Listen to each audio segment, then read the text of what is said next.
வாங்க பார்க்கலாம் இது எப்படி செய்யறதுன்னு. இந்த சேனல் பார்க்குறவங்க லைக் பண்ணுங்கள், கமெண்ட் பண்ணுங்கள், ஷேர் பண்ணுங்கள், ஒரே ஒரு சப்ஸ்கிரைப் பண்ணி விடுங்க. பாருங்க, அது சுட்டு முடிக்கிறதுக்குள்ளே எல்லாம் ஆளுக்கு லீவில் வீட்டுக்குலாம் பறந்துட்டாங்க.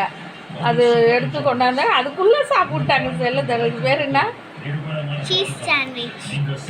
நல்லா இருக்கா? Egg and cheese sandwich. Egg and cheese சாண்ட்விச்சா? சாண்ட்விச் பாருங்க, செம்மையாக இருக்குது. உடனே கடைன்னு வேலை நடக்குது பாருங்க. எப்படி இருக்கு பாப்பா? 2 நாளாக ஒரே தொல்லைங்க, என்னை விடவே இல்லை. இன்னும் மே மாதம் லீவில் நான் என்ன பண்ண போகிறேன்னா ஊருக்கு தான் கூப்பிட்டு போகணும், வில்லேஜ் வீட்டுக்கு. இங்கெல்லாம் சமாளிக்க முடியாது. அவரை பாருங்க, அங்கே பாருங்க. உனக்கு எப்படி தம்பி இருக்க? பாருங்க, எங்கள் ஆயா வந்துருக்காங்க, எங்கள் பாப்பாவுடைய ஆயா. அம்மா எப்படிமா இருக்குது? சத்தமாக சொல்லுங்க. நிஜமாக சொல்கிறீங்களா இல்லை வீடியோ? நல்லா இருக்கா?